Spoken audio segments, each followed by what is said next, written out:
At my own brother's award ceremony, security stopped me. "So, ma'am, you're not on the list." My brother, Ethan, smirked at his wife. "My sister is just a useless desk jockey. She should have married a real officer." He had no idea my desk job was about to save his life and destroy his pride on the exact same day.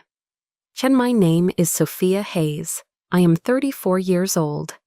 And on this brilliant May morning, the very air I breathed felt like a prelude to a familiar betrayal. It came in on the salty, sharp wind as I drove my car over the majestic arch of the Chesapeake Bay Bridge, the sun glinting off the water in a way that felt far too cheerful for the occasion. Ahead lay the hallowed grounds of the United States Naval Academy, Annapolis, a place where the stoic red brick walls seemed to hum with whispers of honor, discipline, and a very specific, masculine brand of duty.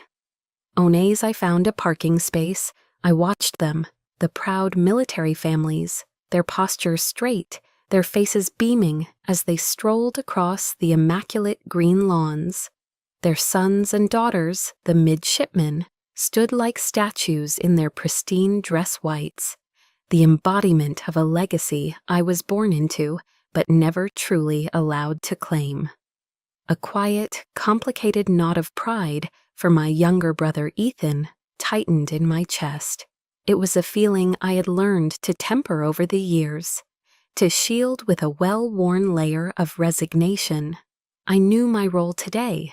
It was a part I had been playing for 15 years, a well-rehearsed performance as the supportive older sister, the quiet footnote in the grand story of the family hero.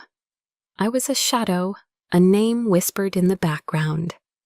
Taking a deep, steadying breath, I steeled myself to once again play the part of the sister with the desk job.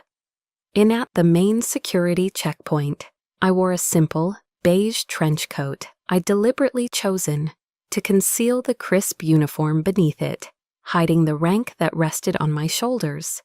A young petty officer, his jaw set with the seriousness of his post, took my ID. He was all professionalism until his eyes scanned the guest list on his tablet. He looked up at me, a crease of confusion forming between his brows. "Ma'am, I'm sorry," he said, his voice polite but firm, trained to be unwavering. "I don't have a Sophia Hayes on the guest list for Lieutenant Hayes." He turned the tablet screen toward me, a gesture of proof that the error was not his. "The list I have is Captain David Hayes, Mrs. Margaret Hayes, and Mrs. Jessica Hayes, the lieutenant's wife." And then he read each name with military precision. David Hayes, Margaret Hayes, Jessica Hayes.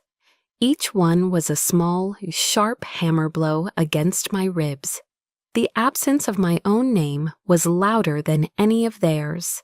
This was not a clerical error. This was not an oversight. This was a deliberate, calculated act of erasure. As if summoned by the thought, the gleaming, ostentatious black SUV my family favored pulled up to the gate. The door opened and Ethan emerged, looking every inch the conquering hero in his perfectly tailored dress whites, the uniform seemingly radiating its own light against his tanned skin. He saw me standing there, saw the guard's apologetic stance, and a slow, knowing smirk, the kind of victory only a lifelong rival can truly savor, played on his lips. Instead of stepping forward to vouch for his own sister, he leaned toward his wife, Jessica, and said, his voice carrying with perfect clarity for both the guard and me to hear, "Probably some paperwork mix-up. She should have married a real officer instead of playing with spreadsheets." And the cruelty of it was breathtaking. My mother, Margaret, suddenly found the clasp of her antique pearl brooch to be the most fascinating object in the world, her hands fluttering in a theatrical gesture of avoidance. My father, David, a retired captain, simply scowled, his face a mask of deep, impatient annoyance, not for the insult, but for the public scene his daughter was causing. They didn't even look back. They walked past the checkpoint, leaving me behind as if I were a piece of luggage someone had misplaced, a lost item no one cared enough to claim. And a hot, creeping blush that had nothing to do with the sun washed over my face. Ethan's words were a slap, but my parents' silence was the true poison. It was complicity. It was the final quiet confirmation of a lifetime of being told I was less. And the young petty officer, now trapped in this excruciating family drama, began to speak, his voice laced with professional discomfort. "Ma'am, I'm going to have to ask you to step aside." And I didn't argue. I didn't protest. I simply stood there, my posture rigid, my spine a rod of ice, and watched them go. I watched them disappear into the hallowed grounds that had rejected me on their command. And in that moment of profound public abandonment, the hurt didn't vanish, it simply crystallized. It cooled and hardened into something else entirely. A decision formed in my mind as cold and hard as steel. In fine, let them believe it. A dangerous calm settled over me. The storm inside me went still, its chaotic energy consolidating into a single sharp point of focus. In today's performance would be one for the ages. Hinin they would not see a single tear. I would not give them that satisfaction. Kin standing there on the manicured grounds of the academy, an outcast at the gate, I felt the present moment dissolve. The sting of Ethan's words became a key, unlocking a vault of memories I had long kept under guard. The cool, controlled woman I was now faded, and in her place stood the ghost of a teenage girl, forever standing on the outside of a circle of light, looking in. And the memory that surfaced first was drenched in the smell of charcoal and freshly cut grass. It was the day Ethan's acceptance letter to the academy had arrived. My father, a man who rarely showed emotion beyond a stoic nod or a stern frown, had transformed. He'd thrown a massive backyard barbecue, inviting what felt to her like every retired and active duty officer within a 50-mile radius. He stood by the grill, tongs in one hand and a beer in the other, his voice booming with a pride he never used for me. He draped an arm around Ethan's shoulders and introduced him again and again as the heir to the Hayes legacy. On later, my mother brought out a huge sheet cake from the local bakery, the kind with overly sweet frosting and airbrushed decorations. In bold blue letters, it read, "Congratulations, future Admiral." The whole world, it seemed, had stopped spinning for this one moment. It wasn't just a party, it was a coronation, a public declaration of the chosen son. And I, his older sister, was just a commoner in the crowd, a spectator at a ceremony held in my own backyard. I smiled, I clapped, and I felt utterly and completely invisible. In the universe has a cruel sense of irony. That very same week, I had won a National Science Fair award.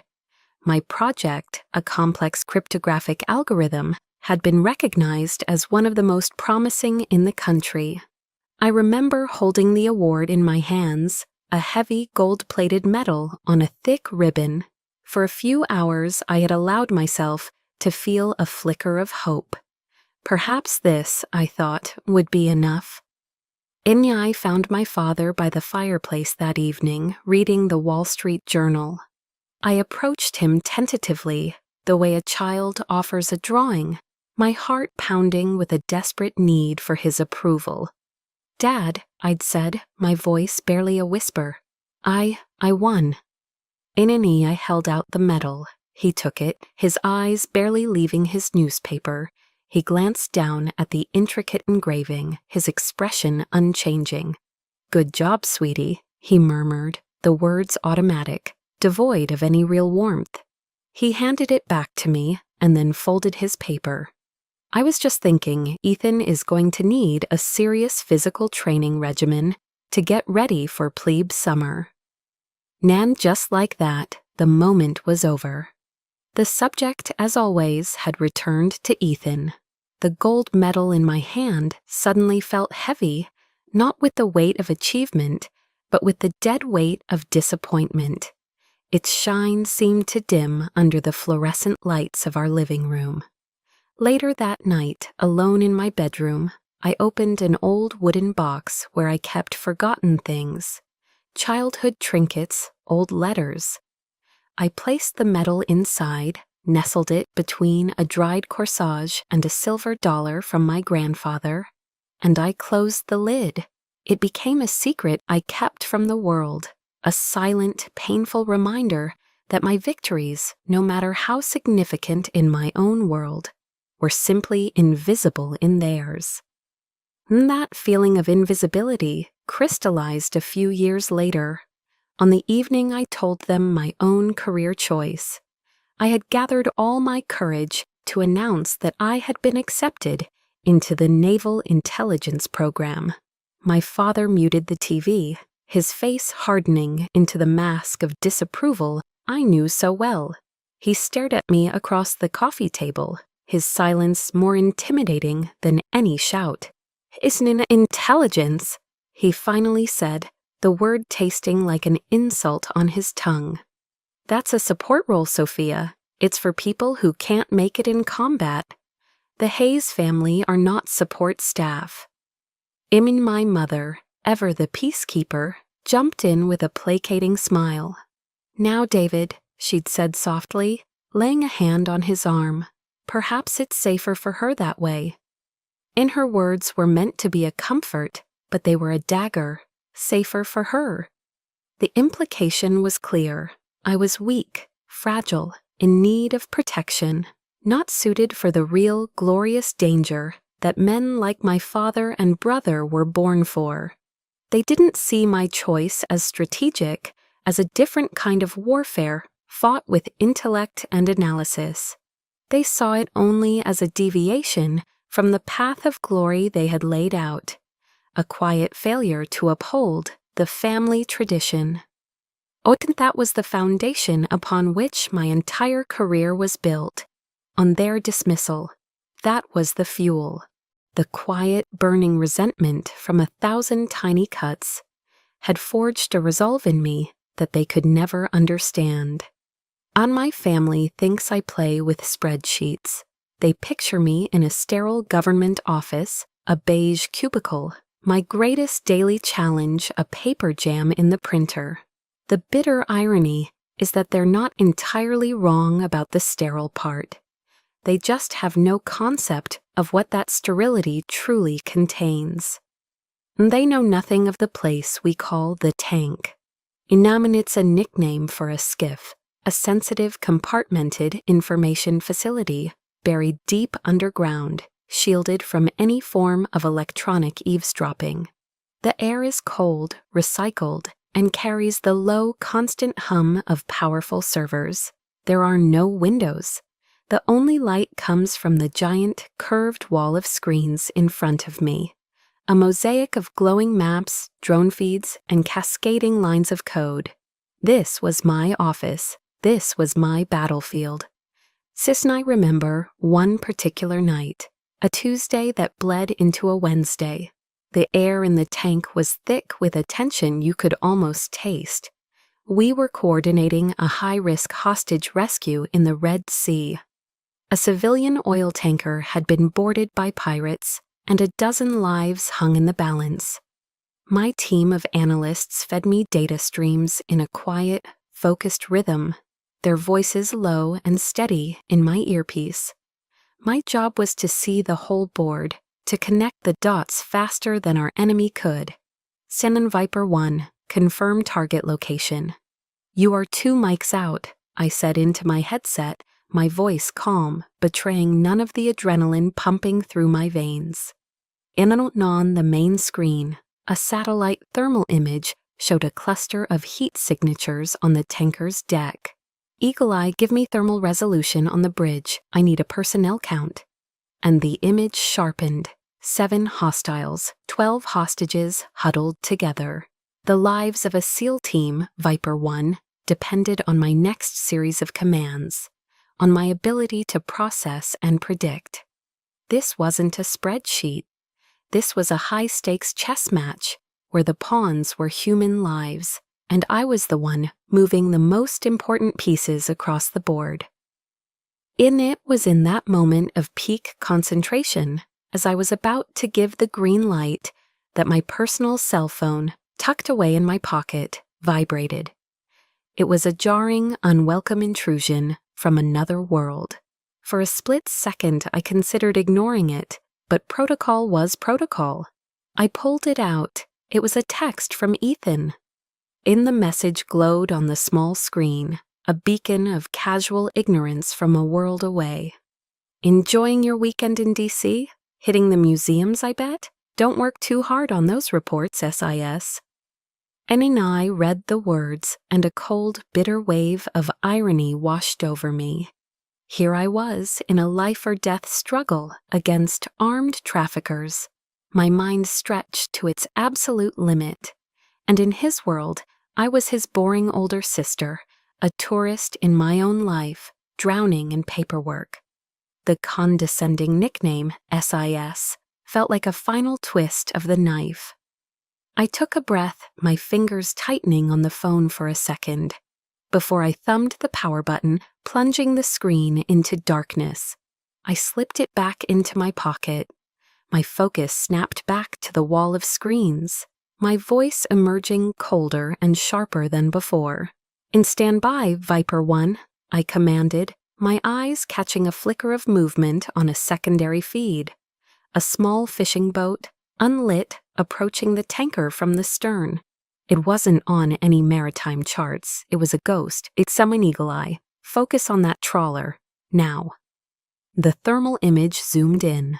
The boat was cold, but the shapes inside were not. 6 more heat signatures, armed, an ambush. They were waiting for the SEALs to board. "Send Viper 1, abort! Abort!" My voice was sharp, cutting through the silence of the tank. "I repeat, abort the breach. You have a secondary hostile force approaching from your 6. They're walking you into a kill box." On a wave of relief, silent and profound, washed through the room as the SEAL team confirmed the new orders. My analysis in that split second had just saved their lives.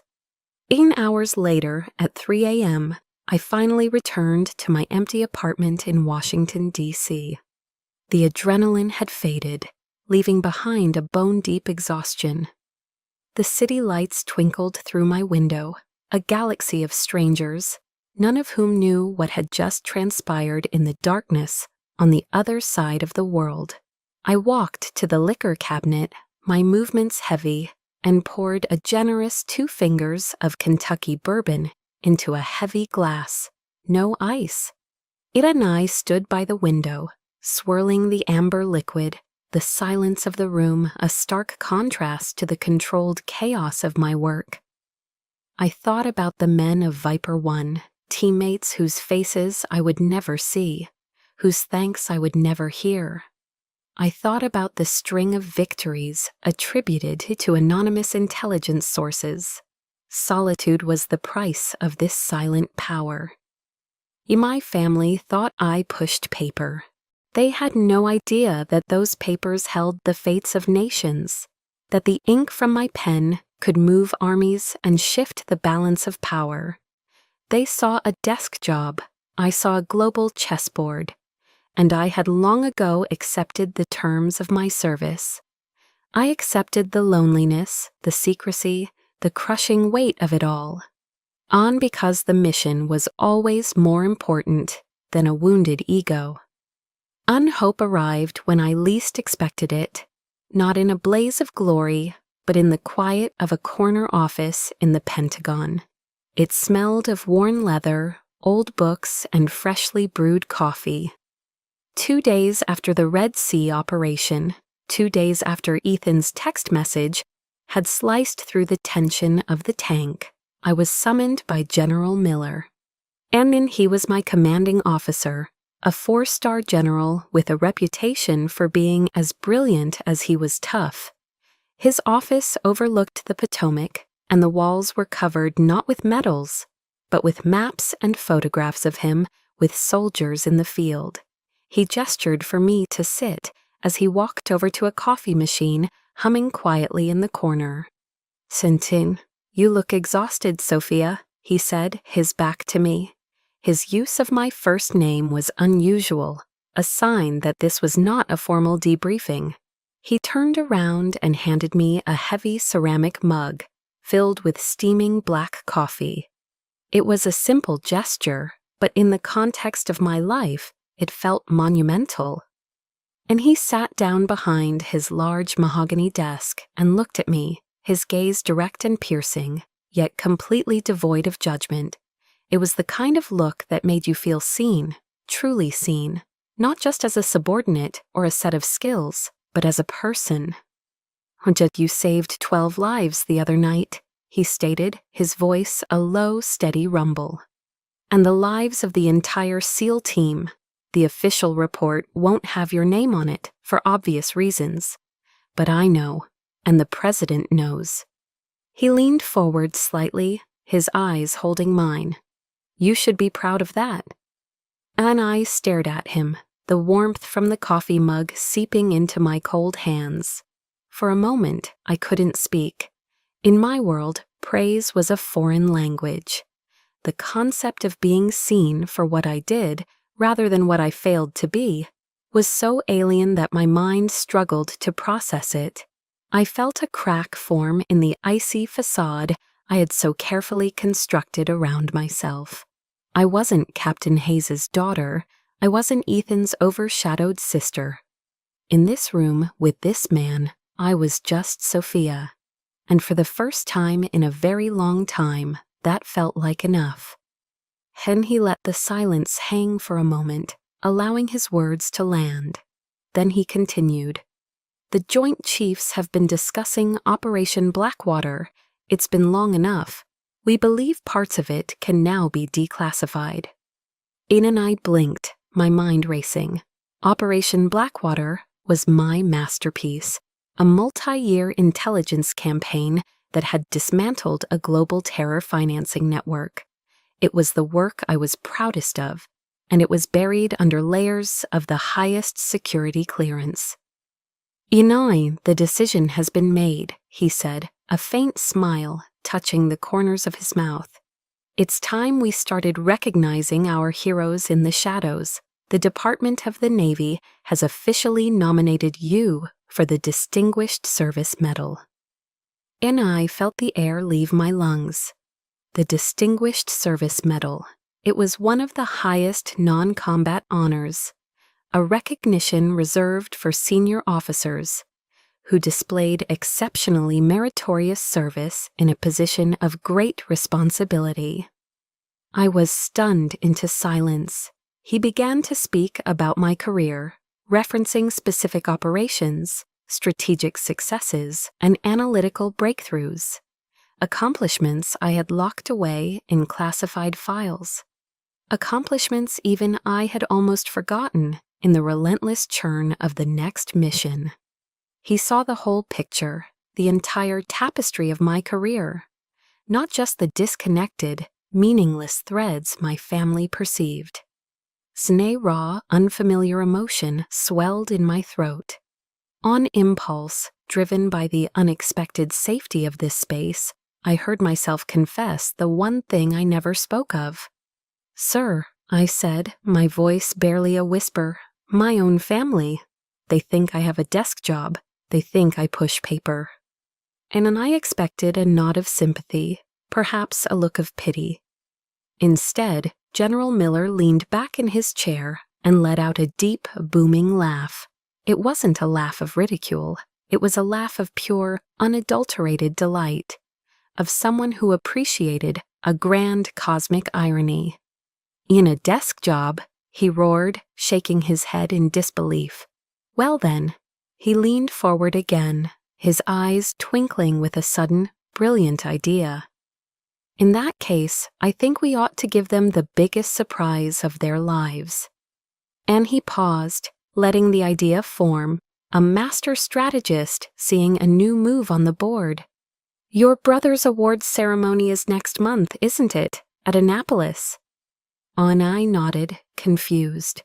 In how poetic would it be, he said, his smile widening, to recognize two of Captain Hayes's children on the same day, for two very different, but equally vital, forms of service to this nation. And his words landed in the silent, barren landscape of my hope and bloomed.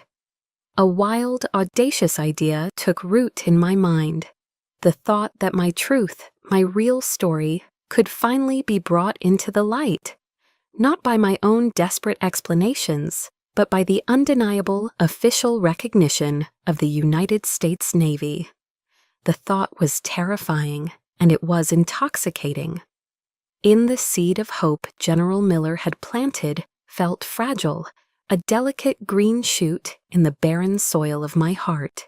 But my memory, a far more cynical and experienced gardener, immediately conjured the ghost of the last 4th of July, a day that served as a perfect, suffocating reminder of why such hope was a dangerous thing to entertain. And the scene replays in my mind like a worn-out home movie, a tableau of quintessential American perfection.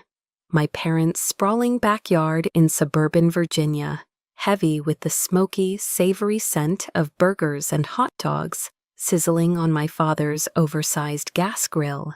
An American flag, Old Glory herself, waving proudly from a pole on the porch. A large blue Coleman cooler, sweating in the afternoon sun, packed with cans of Miller Lite and Coca-Cola. It was a picture-perfect, Rockwellian painting of family and patriotism. And as always, I was just part of the background scenery, a detail to make the composition feel complete. The true focus, the sun around which our entire family solar system was forced to orbit, was Ethan. He held court on the freshly stained deck, a beer in hand, regaling a rapt audience with a tale from his last deployment in the Persian Gulf. It was a good story, I had to admit, full of roaring engines, tense standoffs, and split-second decisions. It was also about 80% fiction. I knew this because I had read the official after-action report, a document so classified that its existence was a secret. I knew that in the real event, he was a supporting character, a competent officer who did his job. But here on his stage, under the adoring gaze of our father, he had given himself the starring role. My dad, his face beaming with a vicarious pride that was almost painful to watch, would nod along, interjecting with technical details about the FA-18 specs or the carrier group's protocols, lending his own authoritative weight to the embellished narrative. It was a play, a tired, predictable one they had been performing for my entire life, and I was, as always, the unwilling audience member, contractually obligated by blood to applaud a performance I knew was a fraud. Anna later, while my father and Ethan were deep in a debate about military spending, my mother caught my arm with a gentle but firm grip. "Come help me in the kitchen for a minute, dear," she said, her voice bright and conspiratorial. This was her signature move, the gentle summons to a private space for a not-so-gentle, soul-crushing critique. And in the cool of the kitchen, she pulled a large bowl of potato salad from the refrigerator, her back to me as she fussed with the plastic wrap. "You see Jessica out there," she began, her tone meticulously casual. "She just knows how to take care of Ethan. She makes his life so easy when he's home. It's a real gift, you know." She turned to face me then, her smile a carefully constructed mask of maternal concern that didn't quite reach her eyes. A career is a wonderful thing, Sophia. We're very proud of you, of course. But you mustn't forget about your own happiness." And I braced myself. I knew what was coming next. In my friend Carol from the book club, her son, Mark. He's an orthopedic surgeon, you know, very successful, very handsome, and he's finally single again. I was just thinking. And I let her words wash over me, each one a tiny, perfectly aimed dart. It wasn't about my happiness, it was a judgment. It was a quiet, firm declaration that my life, the one I had sacrificed and fought for, the one I had painstakingly built for myself in the shadows, was fundamentally incomplete. My career in her eyes was not a source of pride or fulfillment, but a temporary placeholder, a waiting room for the only event that truly mattered in a woman's life, marriage. I wasn't a success. I was a problem to be solved, a loose end to be tied up in a neat matrimonial bow with a doctor. "And that's very thoughtful of you, Mom," I said, my voice perfectly even, a testament to years of practice. "But I'm happy." The lie felt thin and brittle in the air between us. When we returned to the patio, the sun was beginning its slow descent, casting long, dramatic shadows across the lawn. Ethan, now 3 beers in, was louder, his confidence amplified by the alcohol and the fawning audience. He spotted me, and with a boisterous laugh, draped a heavy, familiar arm over my shoulders. His gesture was a prelude to an attack disguised as brotherly affection. "And hey, sis," he said, his voice overly jovial. He pulled me a little closer, forcing the small group of his friends and our parents to pay attention.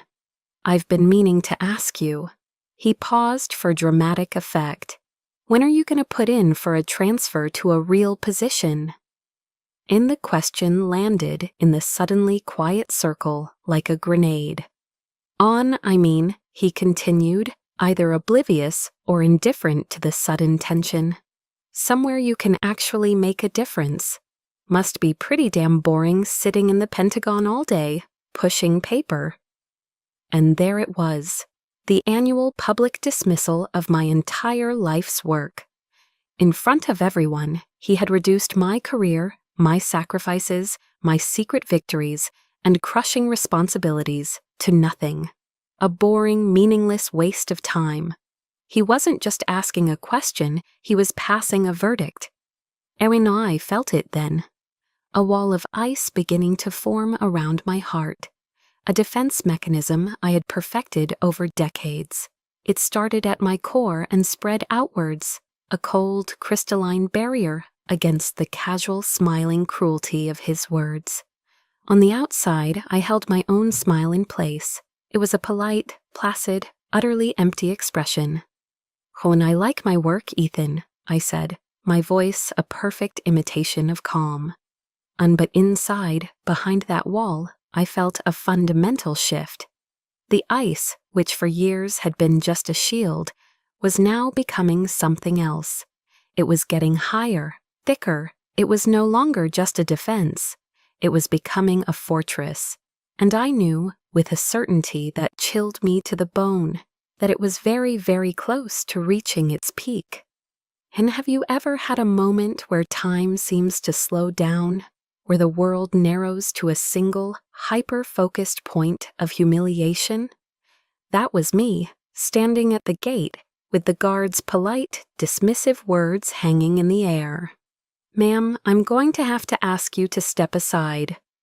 It's the politeness that makes it worse, isn't it? The professional, dispassionate tone that says, "This isn't personal, I'm just doing my job," when everything about the situation feels deeply, excruciatingly personal. My feet felt like they were cemented to the asphalt.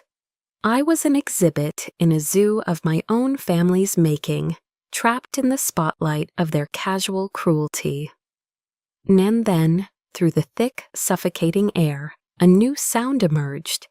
It was the quiet, confident purr of an engine you only find in a government-issued black sedan. The car glided to a stop beside us, and when the rear door opened, General Miller emerged. He was in his full dress uniform, and in the bright morning sun, the 4 stars on each of his shoulders seemed to burn with a light of their own. You know a leader when you see one. It's in the way they stand, the way they survey a scene in a single, all-encompassing glance. He saw me, frozen. He saw the flustered guard, and he saw my family watching from a distance. And he ignored them as if they were part of the landscape. His focus was a laser beam, aimed directly at me, and when he smiled, it was with a genuine warmth that melted a fraction of the ice around my heart. "In there you are, Admiral Hayes," he said, his voice carrying with an easy authority that could command fleets. We were about to send out a search party. The words didn't just break the silence, they shattered it. Admiral Hayes, and you could almost physically see the gears grinding and then stripping inside the young petty officer's head. The stern mask of professionalism didn't just crack, it disintegrated. His face cycled through a series of emotions with comical speed. First, blank confusion, then dawning comprehension, and finally, a wave of raw, unadulterated panic. His skin went pale. He had just been seconds away from physically ejecting a flag officer, a rear admiral, from a Naval Academy event. He knew, and I knew, that in the rigid, unforgiving world of military hierarchy, he had just stared into the abyss of his own career. "Admiral, ma'am, my deepest, most sincere apologies," he stammered, his body snapping into a salute so sharp it was a miracle he didn't dislocate his shoulder. He practically threw himself at the gate controls, swinging the barrier open with a desperate, frantic urgency. It's amazing what a title can do, isn't it? The first jarring taste of a power I had earned in the shadows was now on full display in the sun. General Miller placed a light, guiding hand on my elbow. He leaned in, his voice a low, protective murmur for my ears only. "Are you all right, Sophia? Do I need to go have a word?" And then my gaze drifted past his shoulder to the 3 people who were my blood. They were staring, their mouths slightly agape. You've seen that look before, I'm sure. The look of utter, slack-jawed bewilderment when the world as you know it has just been turned completely upside down. And the old Sophia, the ghost of the girl who spent her life desperate for a scrap of their approval, screamed inside me to say yes, yes, go over there, make them see, make them understand, but that girl had died on this very spot, just a few minutes ago. And I turned back to the general, the fortress of ice around my heart now complete. I gave a single decisive shake of my head. My voice, when I spoke, was calm and colder than the recycled air in the tank. "That won't be necessary, General. Thank you." I let my eyes sweep over my family one last time. I have a feeling they'll figure it out on their own today. This was it, the crossroads. I wouldn't give them the satisfaction of a confrontation.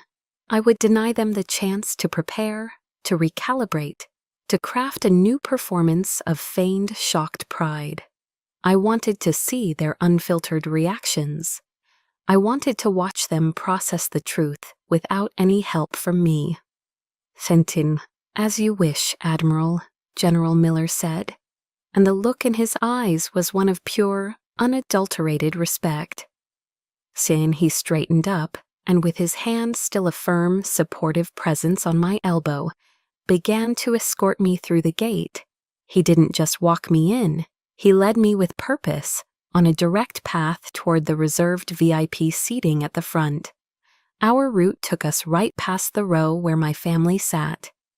And I kept my chin high.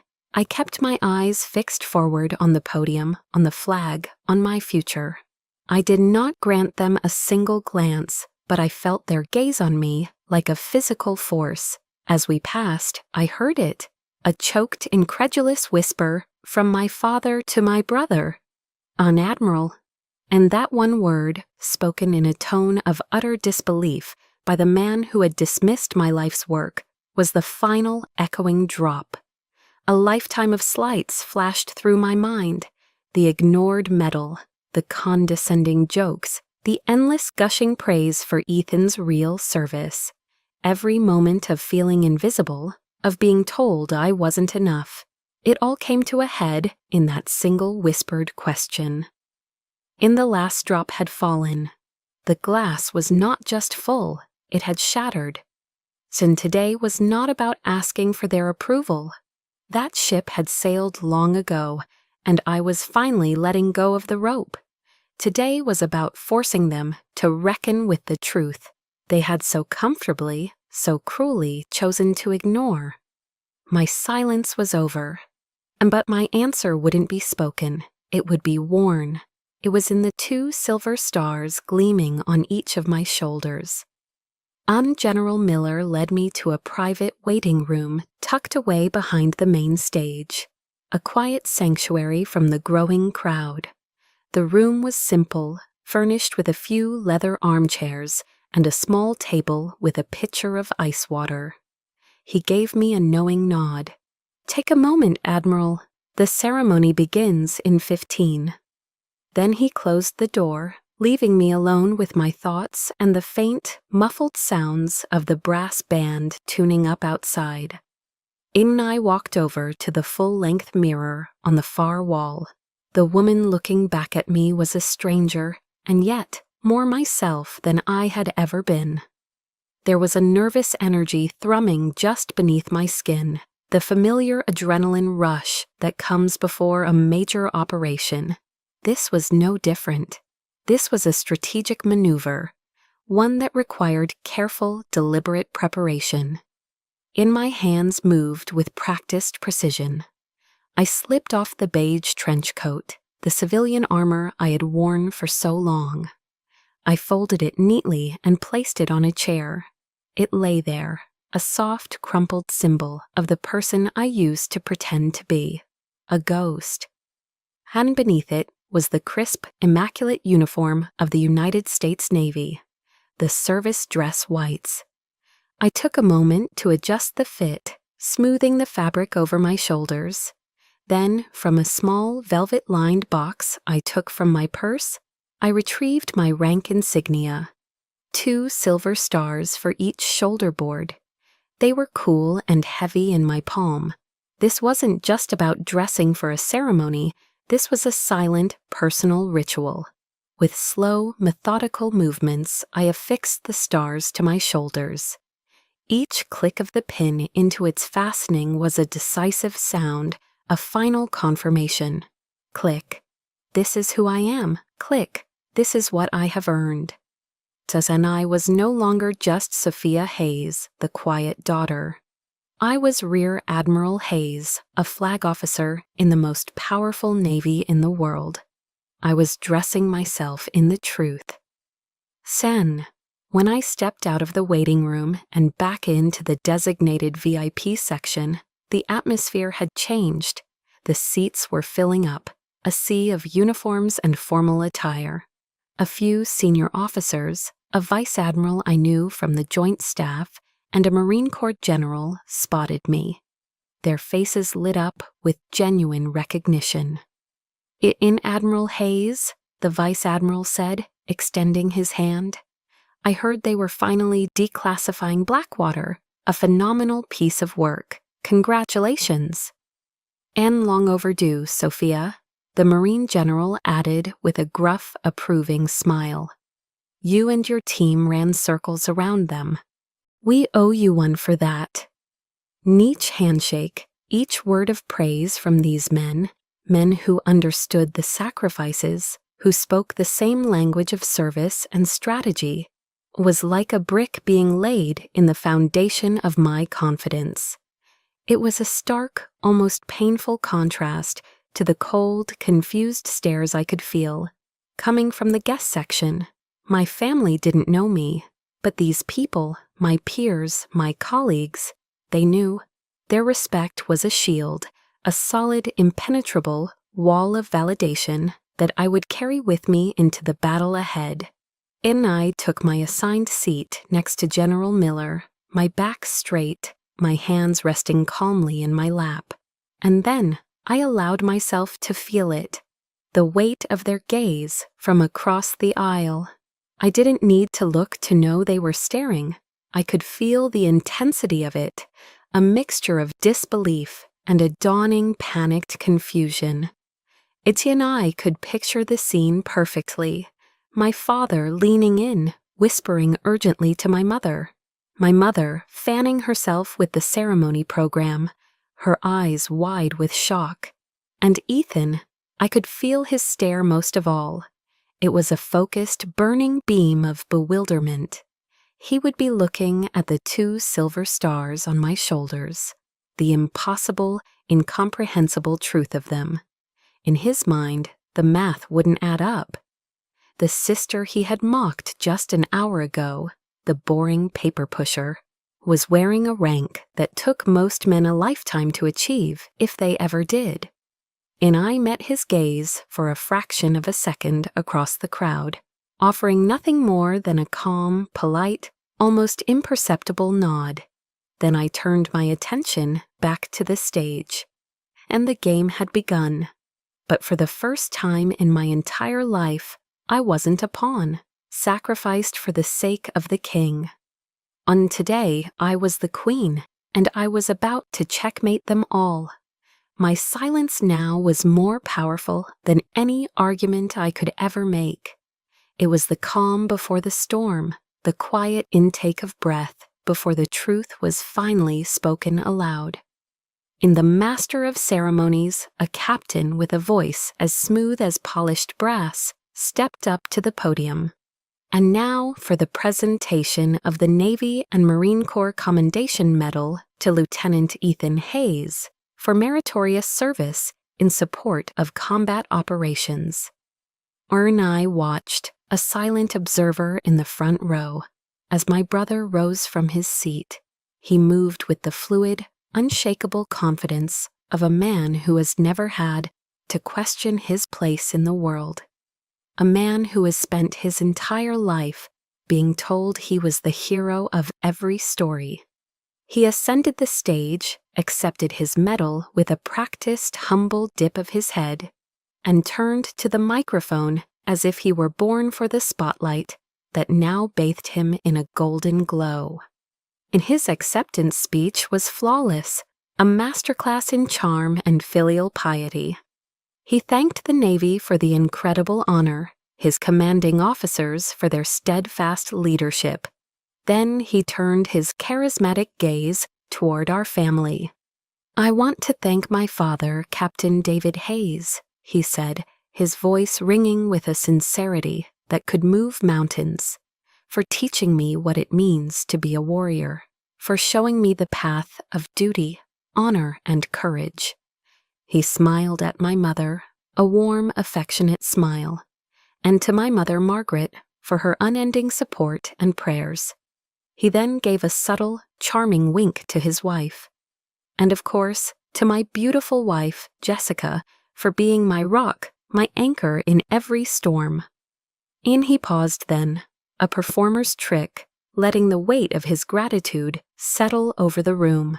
His eyes swept across the audience, a king surveying his court. For a fraction of a second, his gaze passed directly over me, sitting in the front row of the VIP section. There was no recognition, no emotion, not even a flicker of acknowledgement. It was as if he were looking at a piece of furniture, a stranger, a seat filler. Then he continued, concluding his speech with a final, patriotic flourish that earned him a thunderous, sustained applause. He never mentioned my name. In that very public, very deliberate omission, in front of hundreds of his peers and our nation's most respected leaders, he had made his final definitive statement: "You do not exist." It was a deeper, more profound cut than any private insult ever could be. It was an erasure on a public record, a final declaration of my irrelevance. As he walked off the stage, soaking in the adoration, I felt the last faint flicker of any sisterly sentiment within me extinguish, leaving behind nothing but cold, hard clarity. And when the applause finally faded, General Miller did not return to his seat. Instead, with a quiet purpose that immediately drew every eye in the room, he walked to the podium. The entire auditorium, a moment ago filled with sound, fell into a sudden, expectant silence. A 4-star general going off script was an event in itself. "And ladies and gentlemen," he began, his voice commanding the air, a low rumble that needed no amplification to reach the furthest corners of the hall. "We have a special, unscheduled addition to today's ceremony, a recognition that for paramount reasons of national security has been kept secret from the public until this very moment." A low, intrigued murmur rippled through the crowd. I saw Ethan, now back in his seat, lean over and whisper to my father, a confused frown creasing his brow. And General Miller continued, his words painting a vivid picture for the captivated audience. "We often and rightly honor the heroes we can see, the war fighters on the front lines, the pilots in the sky, the sailors on the seas. But there is another kind of hero, one who serves in the deepest shadows of the world, one whose victories are not measured in territory gained, but in tragedies averted, in lives saved. Their battlefield is a global network of whispers, data, and secrets." On the air was now thick with anticipation. The audience was leaning forward in their seats, completely under his spell. "On it today," the general boomed, his voice resonating with a fierce pride. "We have the distinct honor of finally recognizing the commander of the now declassified Operation Blackwater, one of the most successful and critically important intelligence operations in the modern history of the United States Navy." Eric and I could hear my father's voice, a hoarse, confused rasp carrying across the aisle. "Blackwater? What the hell is Blackwater?" And then General Miller's gaze lifted from the crowd, sweeping over the rows until it landed directly on me. He held my gaze, a spotlight in human form, and a small, almost imperceptible smile touched his lips. "So, ladies and gentlemen, it is my profound honor and my personal privilege to ask her to the stage, Rear Admiral Sophia Hayes." And for a single, solitary heartbeat, there was nothing, absolute, deafening silence. The world seemed to hang, suspended in a universe of stunned disbelief. And then, like a brush fire, a wave of whispers swept through the auditorium. "Admiral? Hayes? Did he say a rear admiral?" And I rose from my seat. And as I did, something extraordinary, something beautiful happened. Every single uniformed person in that room, from the youngest ensigns in the back rows to the most decorated captains and generals in the front, rose to their feet as one. It wasn't planned, it wasn't coordinated. It was a reflex born of instinct, protocol, and a lifetime of ingrained discipline. It was respect, a cascading wave of white and blue uniforms, standing in silent, stunned deference. All except for 3 people. And my family remained seated, frozen in their chairs, as if a gorgon had turned them to stone. They were a tiny, isolated island of shock in a vast, rising sea of honor. My father's face was a mask of pure, slack-jawed incomprehension. My mother's hand was pressed hard against her mouth, her eyes wide with a dawning horror that was almost theatrical. And Ethan's face was ashen. The confident, golden boy tan had vanished, replaced by a pale, sickly, almost green pallor. and I walked toward the stage. Each step was steady, deliberate, confident. I could feel the weight of my own power, the quiet, immense authority I had carried in secret for so long. I was no longer a shadow. I was walking into the light. And on the stage, General Miller took the Distinguished Service Medal from its rich velvet-lined box. As he pinned the prestigious medal to my uniform, he leaned in, his voice a low whisper meant only for me. "Time to tell your story, Admiral." On he turned back to the microphone, but he did not simply read the official, dry citation. He told the story. And he spoke of the youngest rear admiral in modern naval history, a ghost who had commanded a global intelligence network from the deepest parts of the shadow world. He spoke of strategic victories that had averted regional wars, of intel that had directly saved the lives of over 5,000 civilians in a single year. He painted a picture of a new kind of warfare, fought not with guns but with intellect. And then he delivered the final, devastating, perfectly aimed blow. "And just last year," he said, his voice ringing with emphasis, with purpose.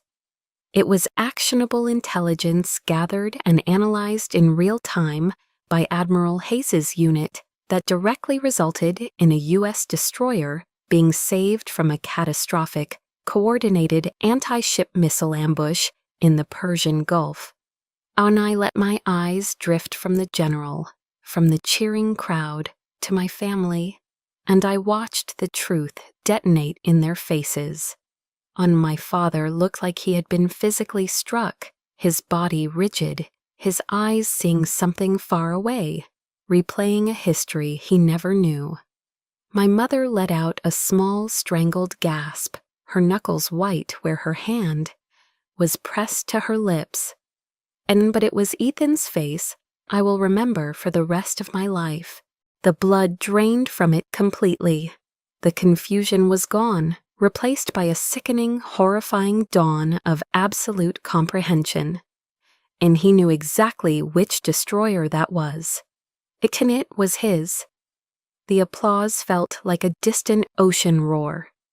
Standing on that stage, with the weight of the medal on my chest and the respect of my peers surrounding me, I felt a sense of quiet, profound release.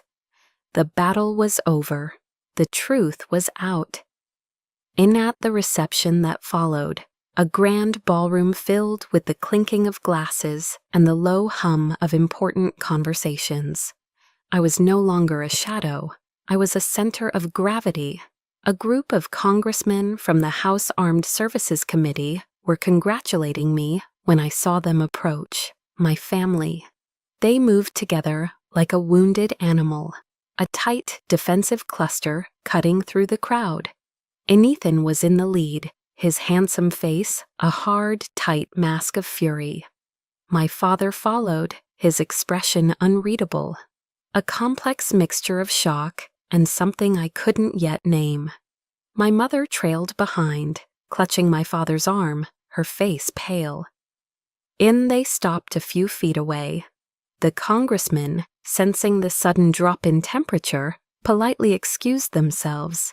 Ethan didn't wait for them to be out of earshot. "Rear Admiral Hayes," he said, his voice a low, venomous hiss. He spat the title like it was a curse. That was quite a performance. My father remained silent, his eyes, for the first time, refusing to meet mine. "And you lied to us," Ethan continued, his voice rising, drawing a few curious glances. "You lied to all of us, for 15 years. You let us believe you were nothing, a failure." And I saw General Miller, across the room, catch my eye. He gave a subtle, almost imperceptible signal to one of his aides. A young, polished lieutenant commander appeared at my elbow instantly. "Admiral," the aide said smoothly, his voice a calm counterpoint to Ethan's rising anger. Perhaps this conversation would be more comfortable in the private conference room? In he led the way, and my family had no choice but to follow. The walk down the quiet, carpeted hallway felt like a march toward a final, unavoidable sentencing. Inside the soundproofed conference room, with the door firmly closed, Ethan's carefully contained rage finally exploded. "None, why?" he yelled, his voice cracking. He began to pace the length of the room like a caged tiger, his fists clenched at his sides. "Why would you do that to us? You turned your own family into a laughingstock out there. You stood by and let me lecture you about sacrifice, about service. You were laughing at me the whole time, weren't you?" And he spun to face me, his eyes wild with a wounded pride I knew all too well. It was the Hayes pride, the pride of the warrior. "And I was on the front lines," he shouted, jabbing a finger at his own chest. "Dad was on the front lines, we served, and you sat in a goddamn air-conditioned office, playing war games on a computer, and you get a medal bigger than both of ours combined? It's a joke. It's insulting." His words were a desperate, frantic attempt to rebuild the pedestal he had just been knocked from. He wasn't angry that I had lied. He was angry that I was more successful than he was. He was angry that my desk job had saved his life. And I let him vent.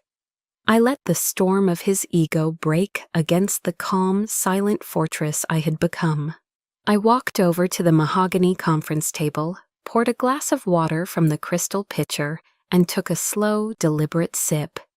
I waited until his shouting subsided into ragged, heavy breaths. And only then did I speak. My voice was quiet, devoid of any emotion, as flat and calm as a still lake. "And I was never laughing at you, Ethan," I said, setting the glass down with a soft click. "I was doing my job, a job that, by its very nature, required absolute secrecy." And I shifted my gaze from him to my father. For the first time, he looked me in the eye.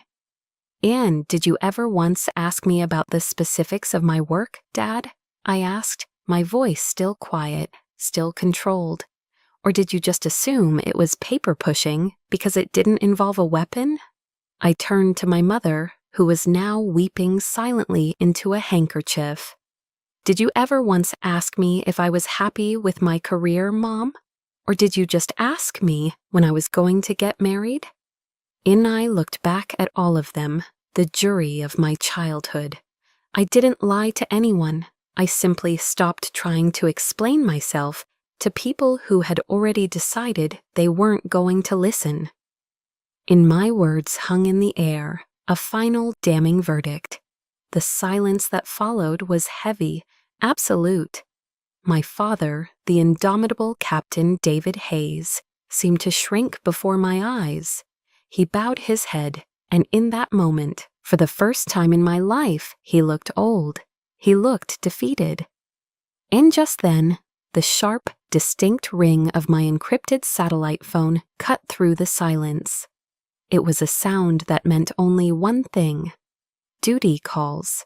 I glanced at the screen, then back at the shattered remains of my family. "How do I have to take this?" I said, my voice crisp and professional again. "It's a call I can't miss." I turned and walked toward the door, my heels clicking softly on the polished floor. I paused with my hand on the doorknob, my back to them. I allowed one last small piece of my old self to speak. "Eldon, I love you," I said, the words feeling foreign but necessary. "But I will not be dismissed by you ever again. If we are going to have a relationship from this day forward, it will be one that starts with respect, real respect." John and I let the words hang in the air for a moment, a final non-negotiable term of surrender. And think about it. And then I walked out of the room, closing the door softly behind me, leaving them alone in the echoing silence of the truth. 6 months passed, 6 months of careful, tentative steps across a newly drawn map. My ultimatum at the ceremony wasn't a finish line. It was a starting line for a different kind of relationship, one I wasn't sure my family was capable of running. Ek and I walked into my parents' living room on a quiet Sunday afternoon. The first thing I noticed was something new against the far wall. It was a beautiful, glass-fronted display cabinet made of dark cherry wood. My father was there, a soft cloth in his hand, carefully polishing the glass. His own medals and my grandfather's were arranged tastefully on the lower shelves. But in the center, on the main shelf, at eye level, sat my Navy Distinguished Service Medal. It was flanked by a framed, high-resolution photograph of me on the stage at Annapolis, with General Miller pinning the medal to my uniform.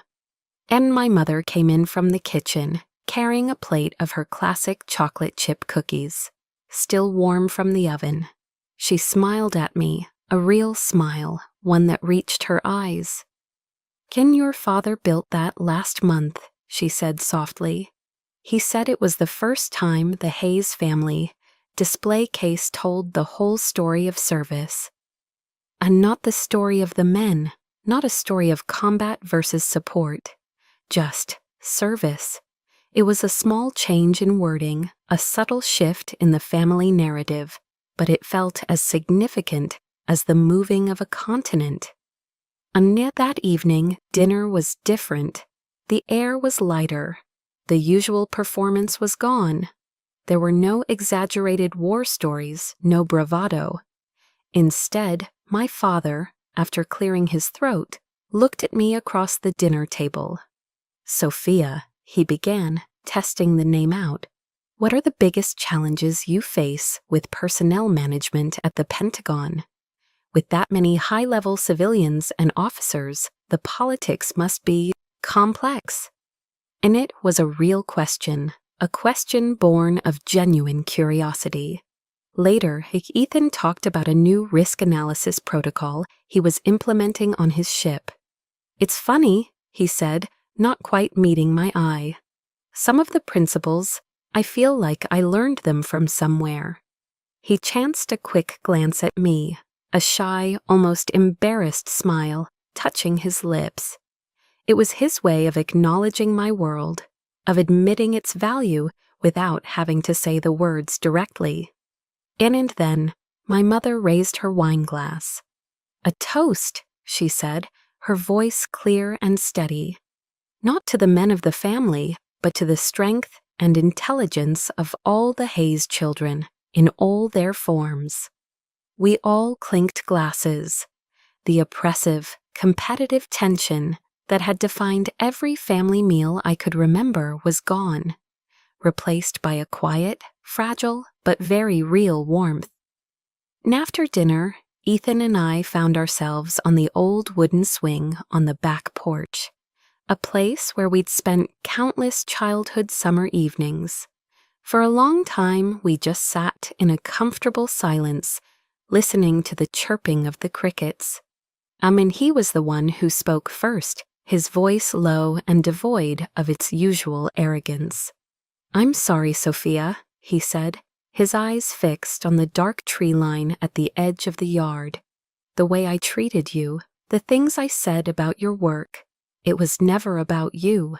It was about me." And he took a shaky breath. I needed to be the hero. I needed it, to feel like I was living up to Dad's expectations, to the family name. I was so insecure that I couldn't stand to see that you had found your own way, a way that I didn't understand. And his confession was a balm, a healing medicine for a wound I didn't even know was still bleeding. And I felt a real smile, a genuine, unforced smile, spread across my face. "Thank you for saying that, Ethan," I said softly.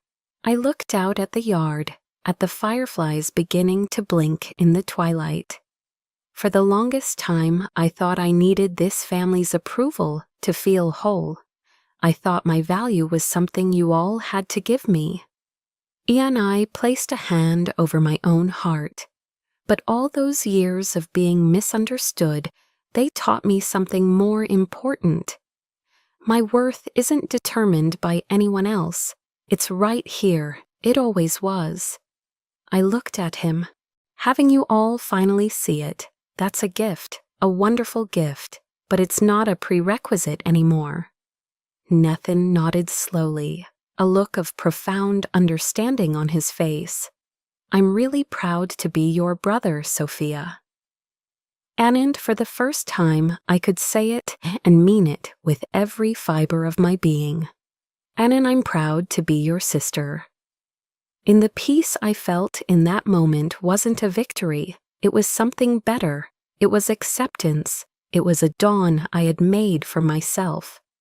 Admiral Sophia Hayes's journey is a powerful reminder that our true worth is never determined by others. Perhaps her story brought to mind a moment in your own life, a time you had to draw a line in the sand, or when you realized your peace of mind was non-negotiable. Then we believe those moments deserve to be honored. If you've ever felt like Sophia, let us know in the comments below. For more stories that empower and validate, subscribe to Chosen Revenge, where a new story is always waiting to honor yours. Your experience matters here. Hakis Ensoi Han.